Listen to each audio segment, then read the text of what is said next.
a boring fact, but did you know Favicon, for some reason, have just done a big post saying that what the biggest video producers and the only people to hit the top 3 lists on LinkedIn were these 2 people, one of which was me. Yeah, it was so good. Favicon rated me as a top LinkedIn video producer. It'll be interesting to see if I can become a top video producer on It's easy. LinkedIn. Just say something absurd or ridiculous or embarrass yourself, and you're viral. Done. Okay, so just do what I Be do. normal. All That's right, it. good. Yeah, just be yourself. Just be That's me. what I do. That's a boring fact. We just landed our first sponsor. We'll announce who that is next week. Everyone else, you had your chance. Next week, this gets real. Unless you want to jump on the bandwagon. Get your brand in front of decision makers looking for their weekly dose of AI clarity. Email us for more details. We took a week off because both of us are, elderly, so we need our sleep. We need to take a nap. We've come back refreshed. Stuart's in an entirely different environment. Maybe you've heard he moved. But I want to explain to viewers that last time I was in a completely empty house in Spain, and this time I'm in a completely empty house in Wales. So apart from some 2 dogs, which are probably you're going to hear more of later. Welcome to episode 9 of the Unhyped Podcast. This week, we broke some news on Meta, but what happens next? Google releases Nano Banana, but is it any good? What the McKinsey and MIT reports really tell us about AI. AI's impact on entry-level coding jobs. Miro and Andrew Ng see value in product management for AI. Elon Musk has been getting a little too jiggy with Grok. Will the AI browser wars heat up to an AI OS war? NVIDIA's earnings, what we learned about AI's demand trajectory. Anthropic's cybersecurity research. AI takes a leading role in hacks. Gartner's report on agents is hot garbage. According to Stuart, Vin is a Gartner ambassador, so he loved it. Okay, not real. Vin went full dark mode. So stick around if for no other reason than a morbid sense of curiosity. Let's go. I am not AI. Who said I sounded like AI? Episode 9. We made it to 9 episodes. Congratulations to us. And it turns out we broke some news 3 weeks ago about Meta. Who knew? I did not realize we had done something significant until enough people finally messaged me and said, do you realize you broke the Meta story before, Business Insider and The Information and Bloomberg and all of these other networks that were doing their heavy-duty research, and here we are just talking about 2 sources. Yeah, I talked to a couple of people, and this is what they said about the inside of Meta, and it turns out a week before the story breaks, we're the ones. We're the ones covering it first. Back to that sort of, there's people with masters and PhDs in journalism who've worked in the field for over 20 years, and it's the Unhyped AI Podcast is where you heard it first. Yeah, 6 viewers are really informed. Unbelievably educated. But we're breaking news. And I mean, that's, as much fun as we have, that is, we also want to be serious and bring you information that's actionable, better understanding of AI, trying to make sense of something that's moving fast and is oftentimes filled with hype, very confusing. But we don't want to do it in the stiff way everyone else does. And that so far is working for us.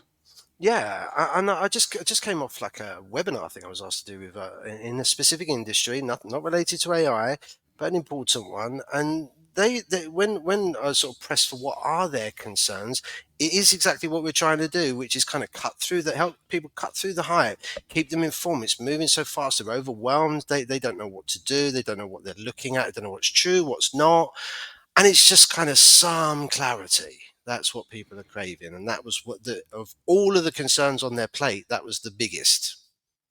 Yep, and that's our purpose. We're here to inform. Yeah, we've got a few laughs, but I think in a field as serious as this, if we're not laughing at ourselves from time to time, we risk sort of creating this information bubble where we take even the most ridiculous things a little too seriously.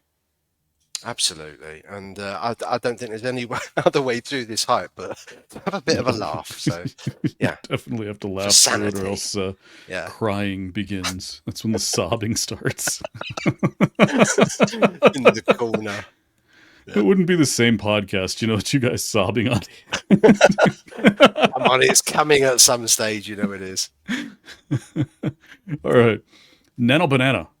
There were a Mm. lot of releases this week. None of them were massive ones. There's actually a release going on as we're taping this. As we're taping this, Sam Altman is talking to his developer community about some of the releases and some of the updates to Codex, which is OpenAI's coding tool. So that is literally happening as we are taping this. If it wasn't for that, both of us would be glued to our screens listening to Sam hype us up and tell us it's a bubble. But what did get released is Google Nano Banana. I can't believe from the makers of Bodie McBoatface and Parsy McParseface. Thank you, Google. Now we have Nano Banana, and if you don't say it fast that way, it's not fun. So what is Nano Banana? It's an image editing and also video editing, but it's faster than anything I've used before. And I'm power user with Photoshop before, and I've been playing around with this. Some of the things that I've been able to do, you can take an image, change the point of view on the image, so you can rebuild the image from the point of view of someone taking a picture of someone taking a picture of the image. There's a couple of those weird ones online, but you can change the perspective. You can change the view. You can go from a stick figure sketch to an action sort of, an action scene. You can go from image to video, which is something that they've been able to update. You can do multi-step editing, and I've tried multi-step editing. It actually works really, really well until you get to text. And that's where sort of the rubber meets the road with things like this. They call these generative models multimodal, but you can tell once you get under the covers that they are not truly multimodal models, where it isn't figuring out the text component as natively as it understands images. And so there's typos when it comes to text. There's a whole lot of spelling errors. It does some funky things in those types of things. So there's still tons of edge cases. There are still some issues with image quality. Editing isn't always exactly what you want it to be. And even when you prompt it to fix problems, sometimes it listens to you. Sometimes it says, oh, yes, I see the problem. And then the problem is still there. So it isn't perfect, but it is a huge step forward. And it's a challenger to incumbents like Adobe. Yeah, I obviously, because I'm on this side of the world, I probably won't get access to it until 2027, 2028. No, jokes aside, I mean, obviously, I haven't actually used it. I haven't had a reason to yet. But you see all the wild, groundbreaking, and all the rest of it. Push those aside. I've been quite intrigued because some people I do respect that aren't driven by sort of hypist and or alarmism have been like, huh, this is good. And from them, that's actually quite something. Yeah, and for exactly the reasons you say. Now, I think we've all found with the text specifically, there just isn't. They haven't mastered it yet, have they? That's not on Google. That's kind of, I don't know about you, but any image generator like this, it never manages to do the text. I mean, once they get that, that'd be cool. But the other stuff that you described, people are like, oh gosh, this is a step up. This is good. Yeah, high accolade. Yeah, I've got to say, GPT-5 when it comes to text is better than where Nano Banana is right now.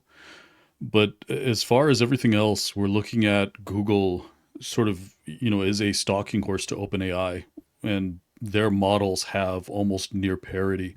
It sounds like they're about to release Gemini 3 in the next coming few weeks.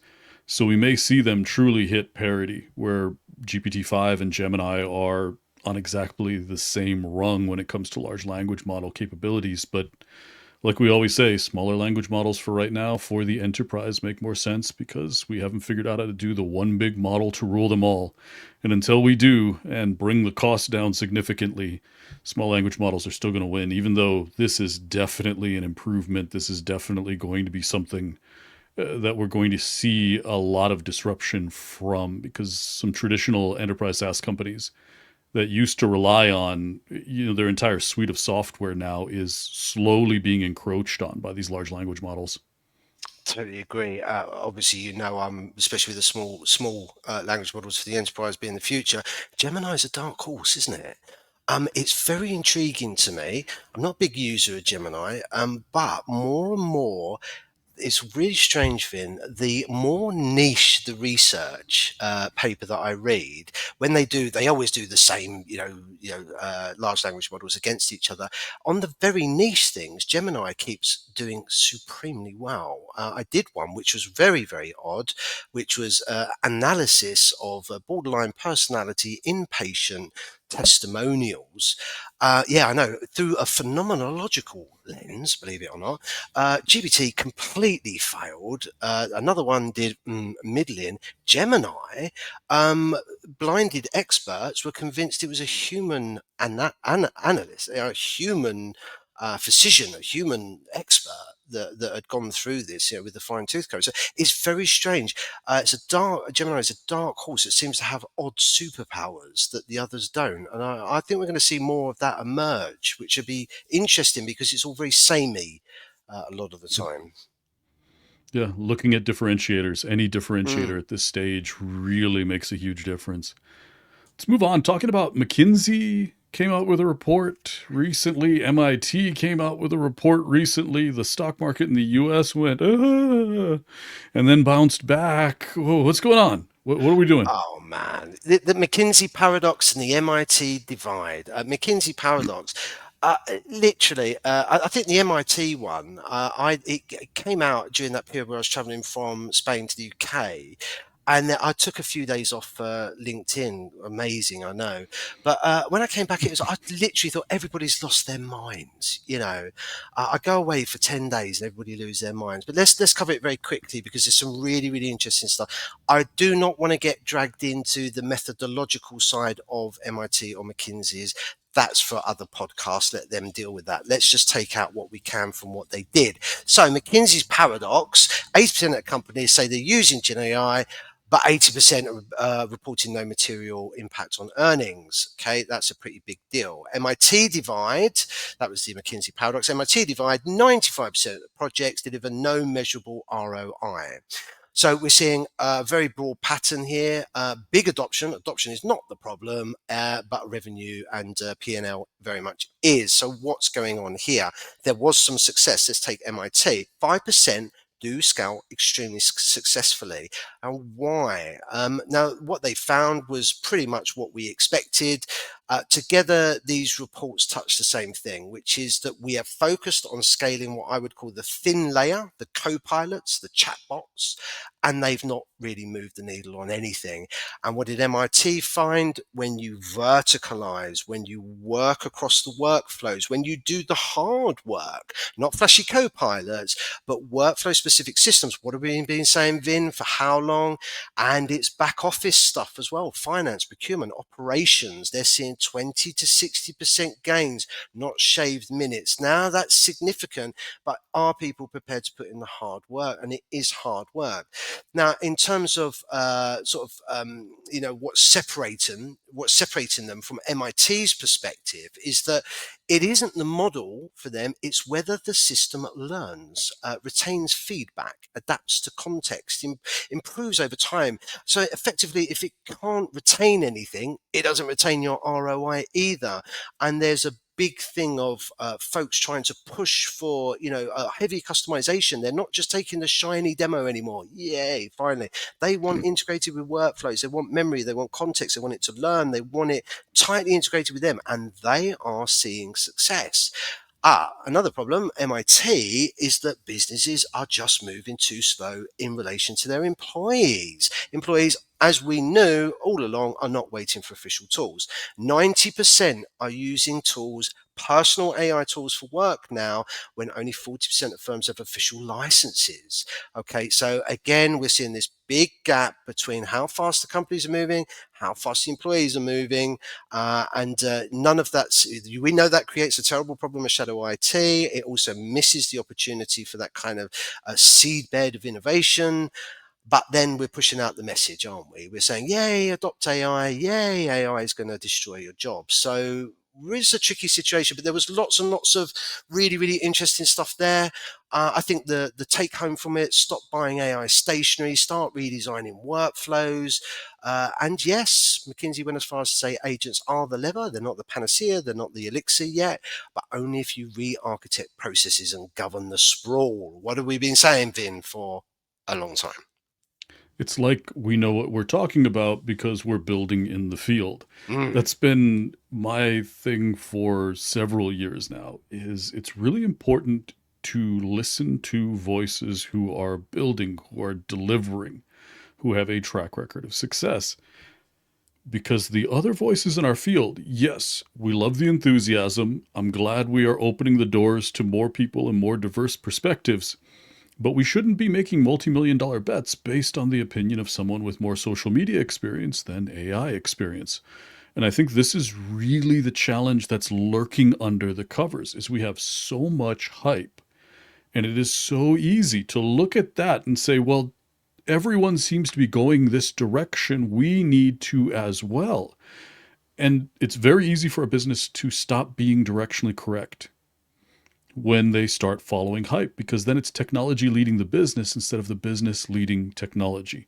The easiest way to cut through hype, the easiest way to stay grounded in monetization and value creation is always start with the business.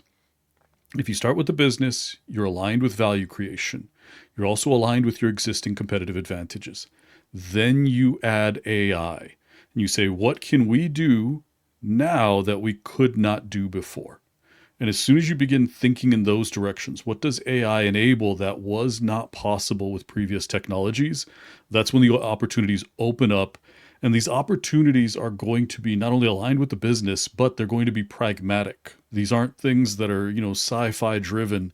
These are really driven by, here are our biggest opportunities, here are our biggest challenges. What can AI do for us? And that's how you get into the 5%. The other thing I wanted to say about these studies is I've never seen an 80% failure rate. I have never had a client come to me with anything over 50. So I always have to sort of add this moment of sanity in there with, I don't know where they're finding these people. I do not know where these companies are. I do not know how they're getting to 95% failure or 80% failure. That's just not how the real world works. So I also want to add in, sometimes these surveys and studies themselves have a bit of hype baked into them. A bit of hype. Well, I love that. A bit of hype. Yeah, absolutely right. There's been a lot of call out on the methodology, and that's kind of why I wanted to sidestep that. And it's rightly so, but absolutely well said. This thing, and I just recently came off a call, and it was kind of like there's a group talking about, we must do something with AI. We are being told we must do something with AI. The board is saying we must do something with AI. What do we do? I don't know what you do, because what do you want to do with AI? Because ultimately it's always the wrong way around. It's the cart before the horse. So this is what causes all of the problems, isn't it? Because it's kind of, when I reframed it very simply to them, as we always do, through that lens, especially that triad lens, of kind of like, okay, what do you want to solve? What keeps you up at night? What's the value you're looking for? Now let's have a look at AI. Is that a potential solution? Is that a good solution? Could it work? Could it do something that other technology could? Oh, right. So flip it. But it's not their fault. And I do really want to be sympathetic, as you are, rightly so, because everything is so steeped in this hype.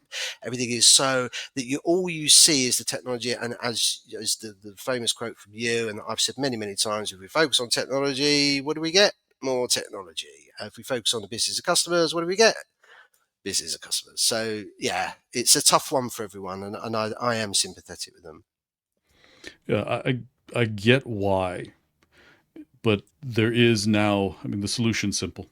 So I think it's time, just pragmatism, focus on the business, start with value, and you will end up with value. Let's get into AI's impact on entry-level coding jobs. This is another one of those studies that was pre-published, and it's been making the rounds. The big takeaway, Stanford researchers are saying that coding jobs, entry-level coding jobs, are becoming increasingly scarce. They're seeing an across-the-board 13% drop in employment in fields that are most vulnerable to AI, which coding is one of the ones that they're listing as most vulnerable. And they're saying that it's what you should see if you're looking at this from a macro perspective is that the underemployment figures for recent graduates in these highly vulnerable areas will begin to rise as they graduate and they are unable to find work in their field, in the field that aligns with their degree.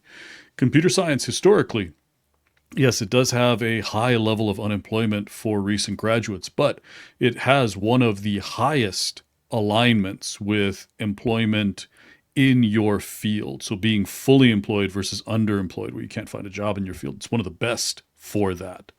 However, we may be seeing a significant switch, and that's what the Stanford researchers are pointing to, is that entry-level jobs are declining. Businesses think that they don't need entry-level software engineers, software developers.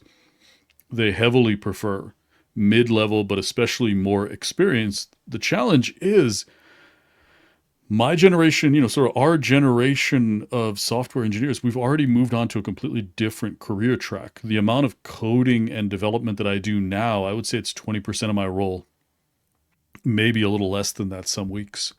So the amount that we build anymore is very, very much reducing and going away. We have experienced developers retiring all of the time, and there's nothing behind us. And I keep warning about this. I look around rooms that I'm in, I don't see young people anymore in them. I see people, the earliest that I'm seeing now is early 30s, late 20s to early 30s, and then it just falls off a cliff. There's no one else there.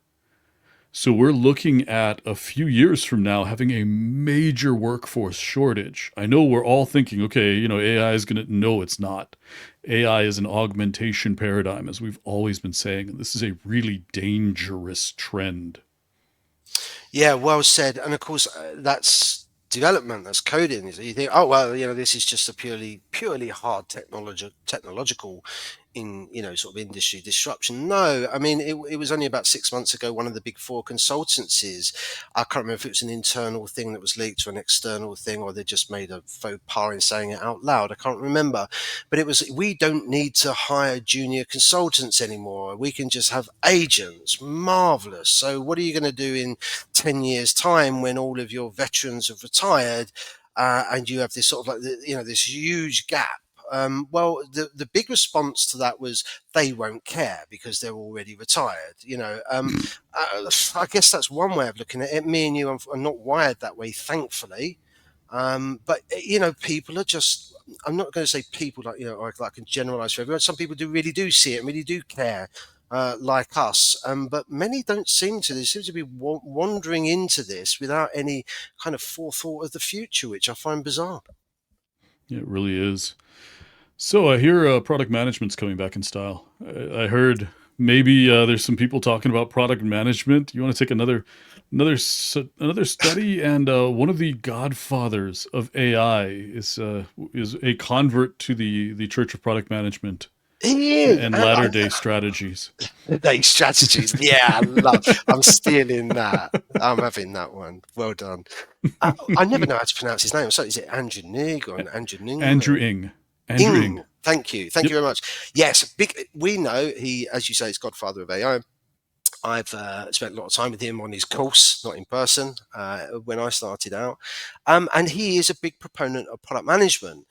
So he said, I believe it was in a talk. I haven't seen the talk, but I saw the sort of core, because there was a lot of activity around some of the things he said, which is that basically coding is no longer a bottleneck, especially in startups. Okay, but product management is. Now, I don't want to jump on that critically because he didn't actually mean it in that way, because he's a big proponent of product management. He knows what a big deal this is. But he's kind of like, in the old days, it would have taken 6 engineers. AI has collapsed the development cycle. We can now do multiple projects in a weekend. So the slowdown now is in deciding what to build, because, ultimately, products is to sort of like, validate potentially with users or whatever, whether this is a good idea to go down this track. But if coding can roll things out that fast, then they look like the blocker.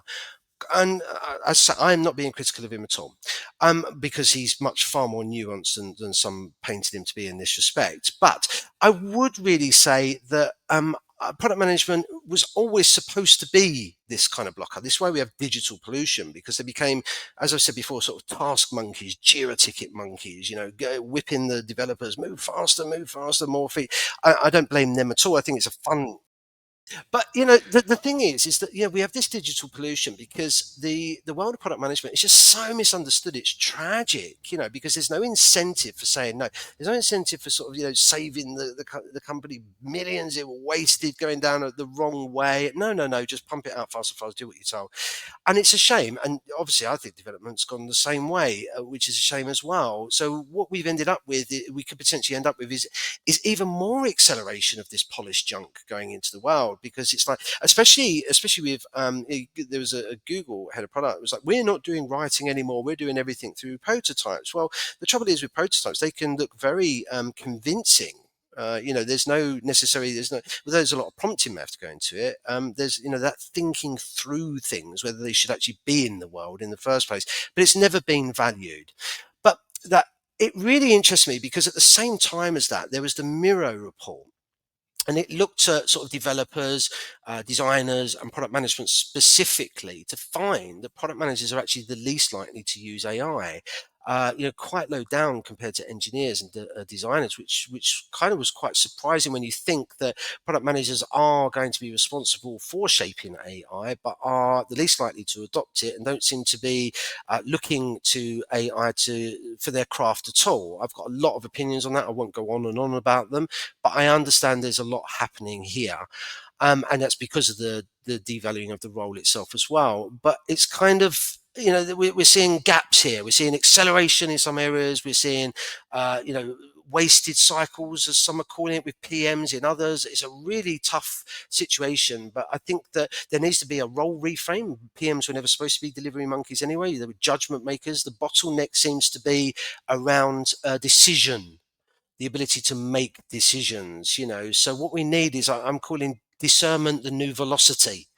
I wish it had always been. Discernment is speed if you get it right. So, but whether that will change, obviously, is going to create a lot of pressure on product management itself. But ultimately, Ning is right. Product management is a bottleneck. Looked at it like this, but maybe that's the point.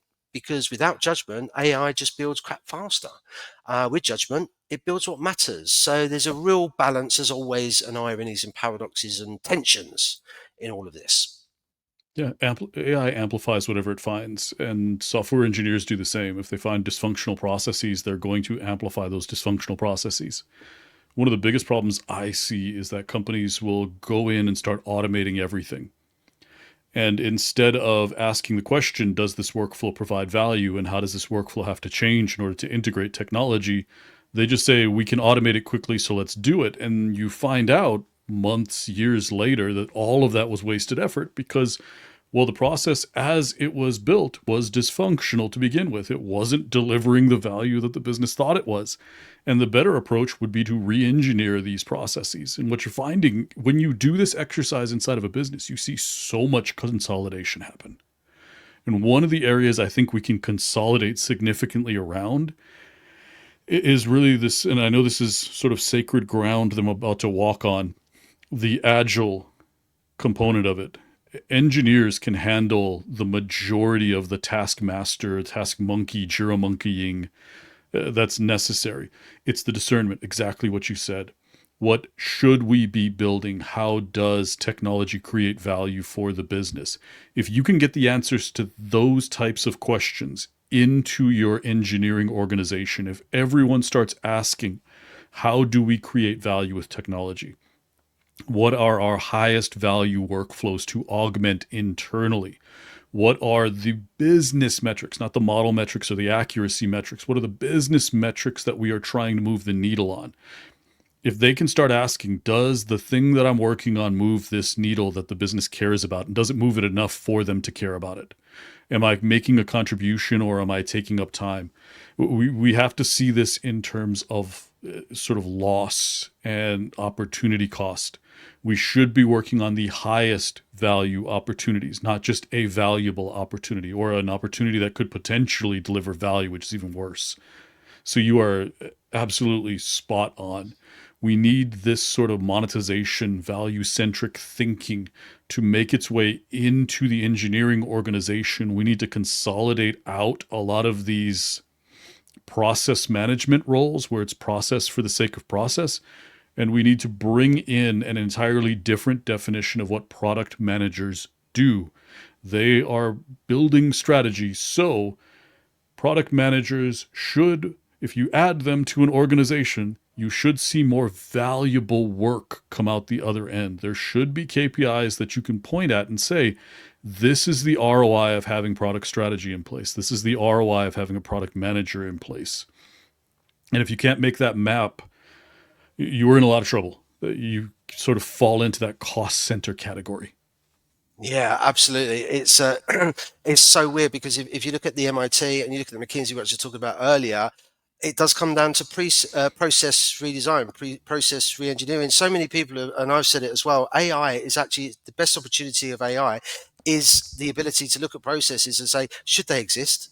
Why do they exist? But the trouble is, we're up against fiefdoms and kingdoms and things like that. I mean, I was surprised. I did a very sort of blunt post, which is pretty much disturbing news from the field of AI, plastering nascent autonomous systems onto ancient bureaucratic workflows has failed to deliver world-changing ROI.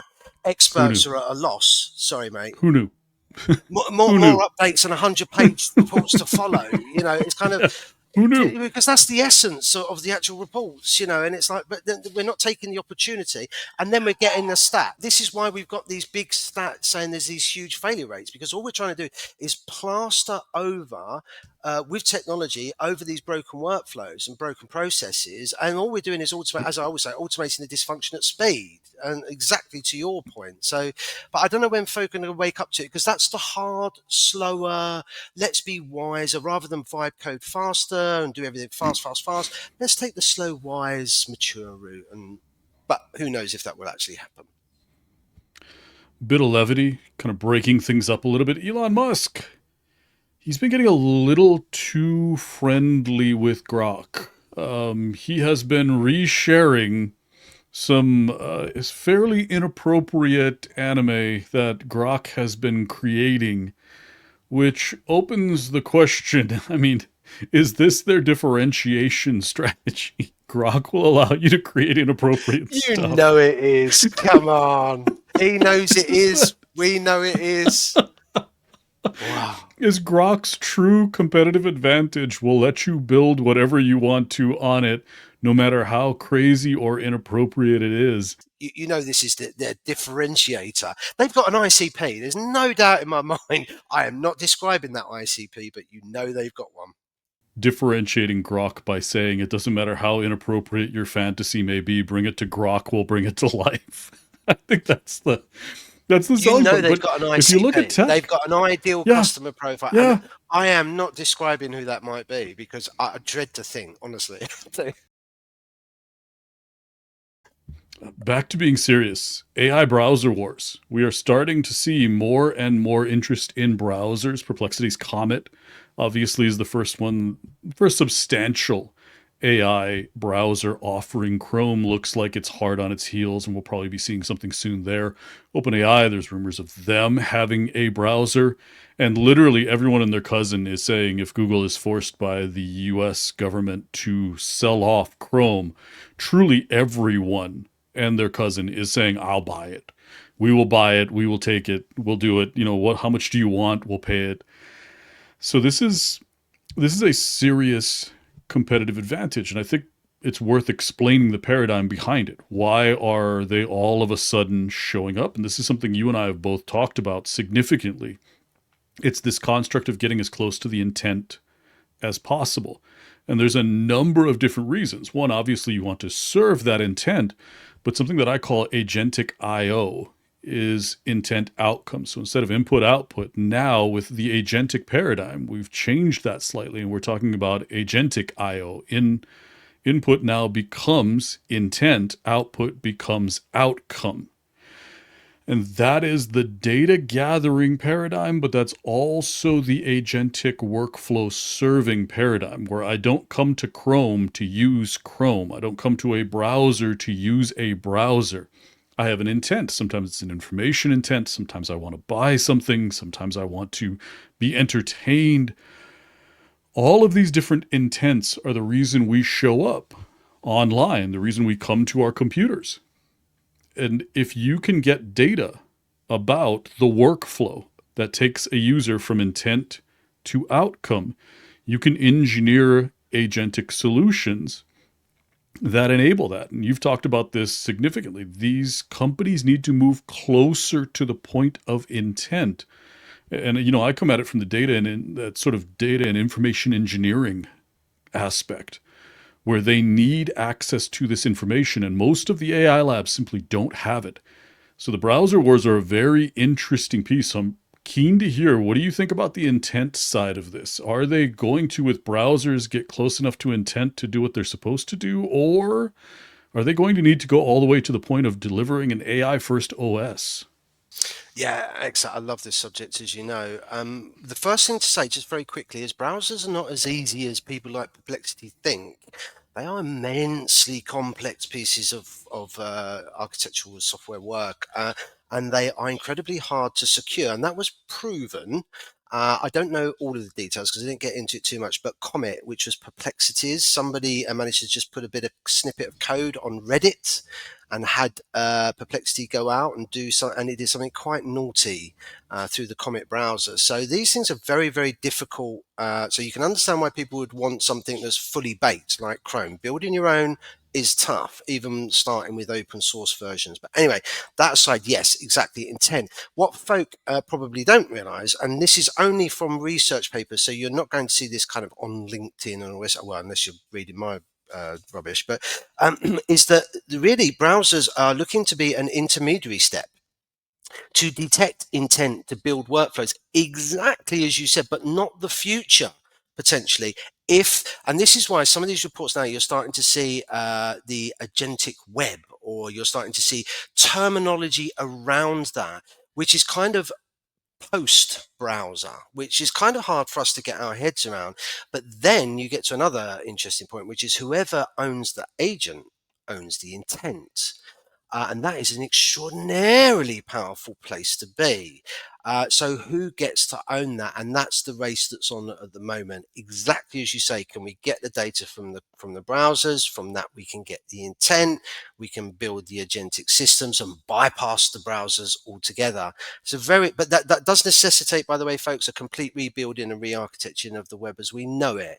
That's no small thing. So you'll see intermediary steps, and intermediary number one is getting the intent from the browsers, exactly as you described. Yeah, the first piece of this is really the clickless. They call it the clickless web, where you're doing AI search and you don't need to click through to that next layer of website in order to complete your outcome, to get your desired outcome. You don't need to click through to book flights anymore. You don't need to click through to get information sources anymore. This changes the web significantly, doesn't it? Again, you talk about owning the intent. If you own that agent, you own the intent, but you also own the outcome. And so you can monetize that connection. The agent is now a facilitator. And instead of being this annoying middleman, and that's what search has always been, is sort of this annoying middle layer. Now the agent, instead of being one more step that you have to complete, it's going to take up and remove a lot of steps. So being able to book flights and hotels through OpenAI's interface, or through Gemini with its access to your email. Book my flight. Like right now, I'm booking a flight to be at Day-to-Day Helsinki. I'll be there at the end of October. But I'm booking my flight and I'm trying to figure out the best option to get from Reno, Nevada to Helsinki, Finland, which obviously not a very simple planning exercise. If I could just give the parameters to OpenAI's, ChatGPT or Gemini or Comet or whatever, go. If it could do that, it would save me so much research and so many headaches, and just book it for me. And that's the real thing that we come to the internet with, is I have an intent. Can you satisfy can you deliver the final outcome? Here is the best flight that matches your criteria. Here's 2 other options that I don't think are as good. What do you think? And having a conversation with that agent to get my outcome versus having to go to 8 different sites and figure out it is so ugly. And if you can, like you said, own the intent, own the outcome, deliver that outcome to me, OpenAI has an entire monetization model right here, but so does every other agentic player. Yeah, and you're going to start to see terms come along. I've seen in research papers recently, like in the invocation economy, because this is going to be about agents invoking agents, invoking agents, invoking agents. And this is this kind of, how do I find Vin's agent that's going to do this for me? How do I trust it? How do I rate it? How do I secure it? How do I connect with it? How do we pass micropayments? How do we assess value? There is so much. I don't think people realize how much is involved in this. That's eye-watering, but so are the opportunities, and the big players know that. Yeah, I just want to bring up, though, as big as the work to be done to get to the end state is, there are intermediate states where literally right now companies can be monetizing this. Yep. You don't have to wait for all the pieces. With things as simple as MCP, you can be delivering significant value, supporting significant intent to outcome workflows, and implementing this agentic IO paradigm. So don't wait. Dive in, because there's already a ton of money to be made. Well said. NVIDIA, do we want to talk about earnings? NVIDIA saves the world again by not having a bad quarter? We always have to have the sensible earnings part, because that's kind of where we see, show me the money. NVIDIA showed cash, and really showed cash, but somehow there are analysts who are spinning this as a negative, where they're saying, well, they're showing slowing demand in data center. But did they? I listened to the earnings call. I mean, this is, I think, and the analysts you would assume do the same thing. But you hear this thing said over and over again. We're seeing slowing demand at the data center. And what I heard when you were listening to analysts asking questions in the investor call that came right after it, they were asking about, what are your other opportunities? Where do you see your next growth cycle come from? And there were huge opportunities around networking, and NVIDIA has 2 major solutions for networking to make these data centers more efficient. And that was really the thing that Jensen Huang just hammered on again and again and again. He said, look, we're seeing the biggest limiting factor for this AI expansion is power consumption. So we're starting to see this unit of compute per unit of power ratio becoming increasingly important, because you only have so much power. And he said, data centers are power constrained by definition, because we are truly measuring them not by the amount of compute they have, but by how much power they consume. And so the constraining factor is power. And that was one thing that was really insightful from the call. And he said the reason why companies will continue to buy NVIDIA chips is because our last generation compared to this generation of chip, they are an order of magnitude more compute for the same unit of power. So we are, every time you buy another GPU from NVIDIA, every time you go to the next generation, you're expanding your data center's margins. So yes, there will be this initial investment, and that's the phase that, the data center build-outs are slowing down. But he said, we are not slowing down, from one generation to the next. You will see these replacement cycles because we have so much power constraint and because we're increasing the margin.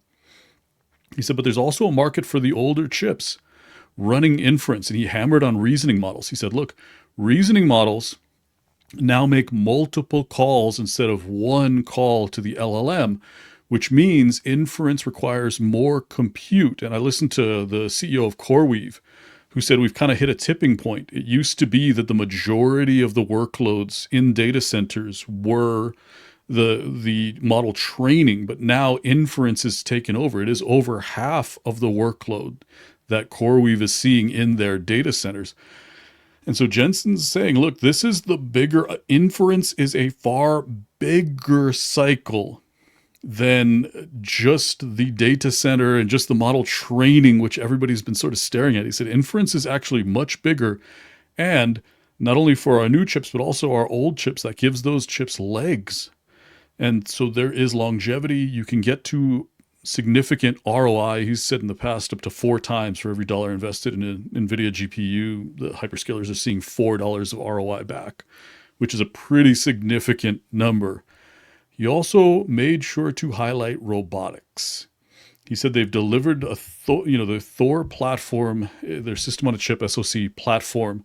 2 million developers are working on this platform right now. They've deployed over 1,000 different applications of Thor, so for 1,000 different use cases, are in production in trial right now. Omniverse plus Cosmos is their simulation engine that powers this, and he made it really clear there are 2 engines behind robotics. One is the factory building the actual hardware itself. The other one is building the models. And so this is where Omniverse and Cosmos come in together.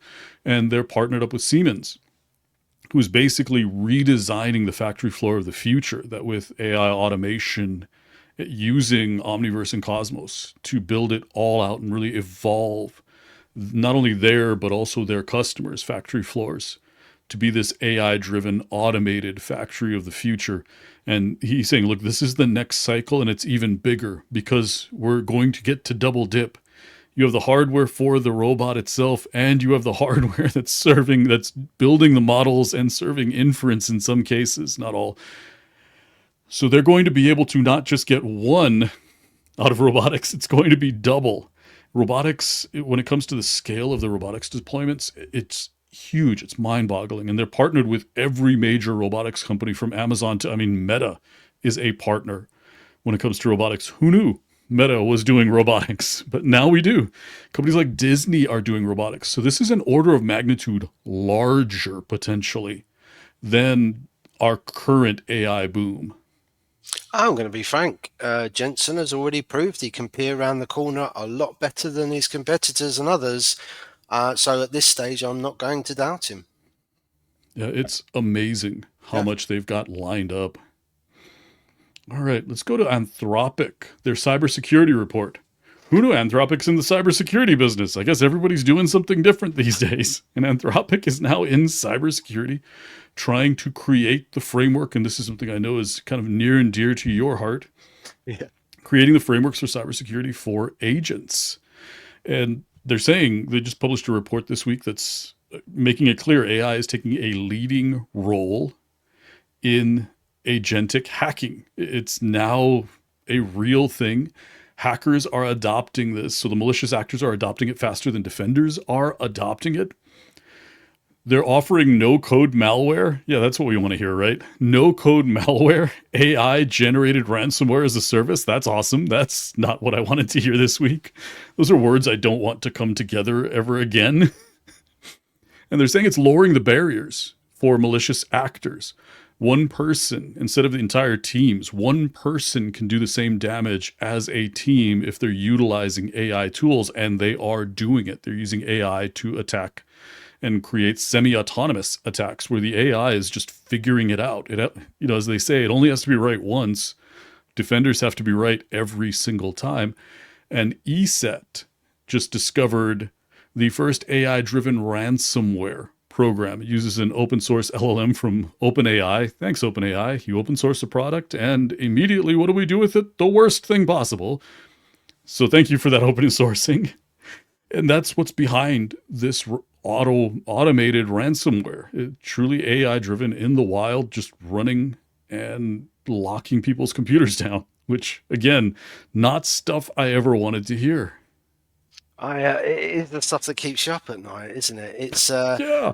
Why is it that criminals and hackers always seem to be the earliest adopters of technology? That's what I want to know. But I could say stuff to keep people up at night. I probably will if I just have a couple of minutes around. We used to, I don't know if you remember, Vin, years ago when people were rubbish at hacking and they just used to copy malware scripts out. We used to call them script kiddies. They used to nick hacking scripts off shady forums. So now we've got vibe hackers. I'm advocating for calling them AI skiddies. or I'm thinking Clippy Crims. Yes. I'm not sure which is best yet, and it's Oh. actually harder to choose between those two than to use Anthropic's agentic system to hack somebody nowadays, which is pretty much what they were saying, wasn't it?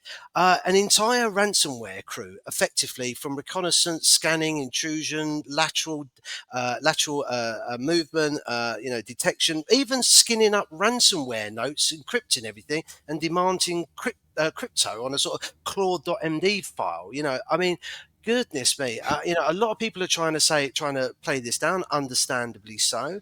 But there's an awful lot going on here, and also I just want to say that this is just one angle, folks. What about when you have your own agent and then a criminal hijacks that? Okay, that sounds bad. Well, what about when they use that to attack somebody else?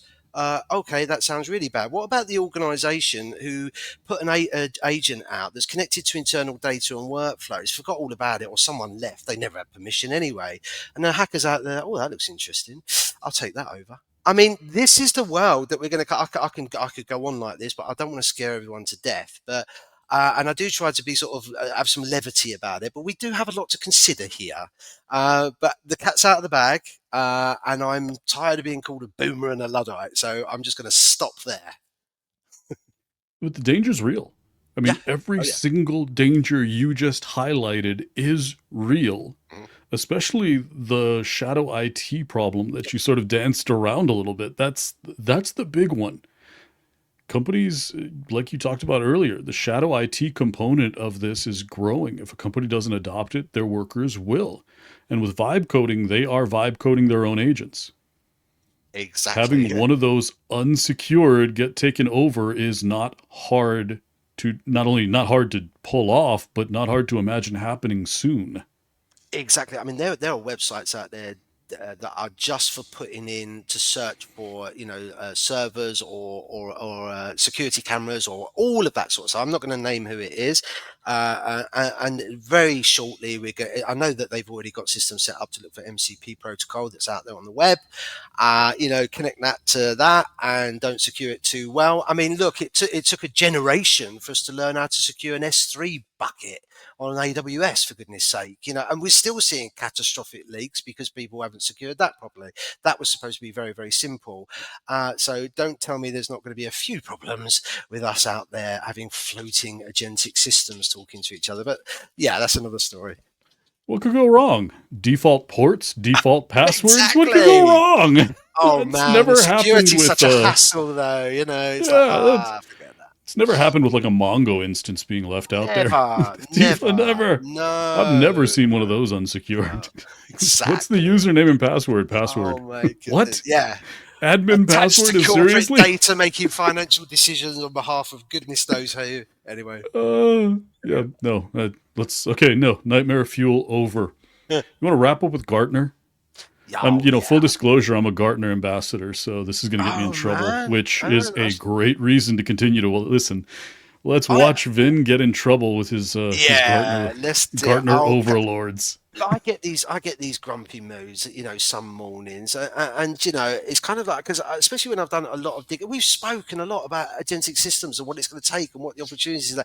So I was really looking forward to it. Now, I don't know if this was published the other day or whether it was slightly older, but it was floating around, getting circulated, and it was Gartner's top strategic technology trends for 2025, agentic AI. I was looking forward to it, silly sod. You know what I mean? What does it kick off with? Essentially, you know what it kicked off. Agents don't need vacations or benefits. Straight from the Dickens School of Digital Labour. Do you know what I mean? Next up, Gartner predicts Oliver Twist as a service. It's like that, isn't it? And it's kind of like, can I please have some more? Exactly. And then is that not pointing the finger saying, you bloody humans, your time is up, mate. You need holidays and toilet time. Anyway, but it really, really got me down. I don't know why, because it was just so ridiculous. It was like, oh, imagine, your agentic system, doing 4 bug requests during the night, and you wake up, you've only got 2 to review. And I just thought, what on earth am I reading here? No wonder they lost half their value. I mean, there was percentages in 35% by the year 2028, this, that, and the other, and it was literally like a numerology cult. It's sort of, just sort of like, some kind of, if I I should have an invoice stapled on it. It's just that whole, like you've got serious labs, you've got serious work, you've got serious considerations, like we've been talking about. And then you see that nonsense, and it really got me. And it's just kind of like, I guess it's a good way to end, really, because it's quite light compared to what we've been talking about, is it? But it's these Dickensian fantasies, and we've seen it, haven't we, with these CEOs, these Dickensian fantasies about tireless workers. And then they say to them, oh, we want you to adopt this technology. And it's kind of like people are like, well, I don't know, I'm a bit scared now because you're saying I'm a bit of a hassle because I need holidays and car parking space and Anyway, there you go. But I just needed to get that off my chest. I'm sorry, Vin. And I do apologise to your sponsors and the people that keep your lights on and put food on the table for you and all this. I think it's ironic that Gartner relies on these reports that you can now get through deep research on any one of a dozen different large language models. And I've heard this from people inside of hedge funds more than any other industry. People inside of hedge funds say that you can generate high quality analyst grade reports on anything in 20 minutes. So what they used to pay sometimes, 6 figures a year for access to, those types of reporting are now, it's at your fingertips and it's $30 a month. Yep. Sometimes $200 a month if you're talking about, getting that super user license, and that's it. Yeah. And we're seeing these entire industries just sort of get brushed aside. So I think if anything, the reason why you might have heard a little dystopian view coming out of Gartner is because I have a feeling they're looking around going, how much longer do we have? Okay. The mood that's inside good. the building might be a little bit down. Yeah. Because there is so much right now Absolutely. that is, it's under threat. And this construct of deep research is threatening so many fields that used to rely on just being able to aggregate a ton of information with a little bit of insight. And now it's more important. The insight gets to be the big thing. That's the really important piece. But they've been just hammering on, don't do the insights, don't be forward-looking, don't be prescriptive. Just aggregate all the information together and present it agnostically.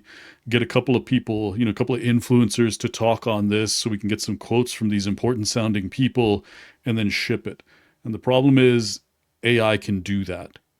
And now all of these business models are threatened because they have to go back and find human insights, because that's massively valuable. When information aggregation is no longer the value prop, when anyone can drink from the fire hose and get a summary of it, that's exactly what they need, exactly when they need it. With 30 minutes of advance notice, your AI model will deliver whatever you want. When that's the paradigm, the value prop is human, the value prop is insight, the value prop is forward-looking and prescriptive. That is the big challenge, is that most of these companies have swung away from insightful, true thought leadership and leaned hard into, we just aggregate all of this stuff and then give it to you. We drink the fire hose for you, and now that's not as necessary. That isn't the value proposition anymore. It will be interesting. That's such a superb way to end. That's such a great insight. I'd not thought about it. I feel bad now. I feel sorry, Gartner. I'm genuinely as a sort of form of projection, of their own woe. I'd not thought about it. And of course, it wasn't long ago that they lost half their value in a day. I don't know what the underpinnings of all that were. I never looked into it, but you're kind of like, okay, that makes sense. Gosh, that was a really good insight. Thanks, man. I appreciated that one. Yeah, I may know some people from Gartner and Forrester who are, very concerned about where the future of their industry goes, because the insights, you genuinely have to parse through and find something that AI can't. And it's another interesting, I guess, just wrap up with one more. Another interesting piece of this is that those insights are on one side, sort of the AI can do this drinking from the fire hose. But the big news is now being broken by podcasts like ours, where we're gathering these breadcrumbs, putting them together, and just delivering these 1 or 2 minute insights. And that's a complete shift where you're finding insights from your network, not from news sources that you used to rely on, not from the big, analyst communities and groups, but from smaller Discord groups and from Slack groups that you end up being on, and from these newsletters and micro influencers and all of this. We are in a completely different space where people who are looking for genuine insight have to look a whole lot harder than they used to. It's funny, Vin. It's funny because in many respects, it's gone. We're old enough to know it's gone full circle. Because like back in the old days, like back in the old hacking days, like many years ago, before most people watching this were even born. It was those communities, those little communities online, and even Twitter was very small communities that knew each other very well, and like you could have information about breaches, by DMs and what have you, a week before the mainstream media got it. It was just very very tight groups, and this kind of like truffling around for information and doing that synthesis takes an awful lot of hard work. Vin, I think you'll agree with that. But there was a lot there was a lot there that AI is not able to do at this point, and that includes for knowledge workers as well. Remember, it's tacit knowledge, those things that don't get captured inside documentations or in the standard things that we send to and fro, and that ancient knowledge and stuff like that. There is still that portion that's human, but it does take a fair amount of work and wisdom to build up. That's all. Yeah, it is not simple or straightforward to deliver insights, but if you want a career long term in a lot of different fields, the insight, the human element is coming back to the front. I said this a long time ago, human is premium. Yeah. And I think that's really going to be proven out over the next couple of years. Same with marketing, same with it all. There's going to be a lovely spot for breaking through the beige slop. And having that kind of quirkiness and humanness, and there's a real irony here. Let me tell you why. Because that spreads between humans, and LLMs, ironically, consider that a signal. And there's such an irony to that, isn't there? That human part that other humans trust, review, and pass around. If it's on the open web, I'm talking about, the LLM see that as a signal and actually boost that. So there's going to be a real paradox. Again, always the irony in the paradox is that human element is going to play into the LLM element, and the LLM element is kind of just going to be what it is. Yep. Good way to end up. Yeah. Awesome. Episode 9, we've come to the end. Thank you again. Good to see you in a new home, settling in. I'm sorry that the possessions are behind. Tomorrow. It's going tomorrow. Running behind a little bit. Can't wait. And it's funny, you talk about beige, and what color are your walls? Hey, they're a wonderful colour. I'd never looked at them before. I didn't paint them. That's the main thing. All right. Well, thank you, everyone, for joining us this week. Thank you, Stuart, so much. Thank you. We'll see everybody next week. Bye, everyone. Thank you. So why did why did the British name it after a whale? What's the story behind that? I'm just gonna. That's the clip. Is that what it is? I don't know. I have no idea what's going on. That sums it all up, doesn't it?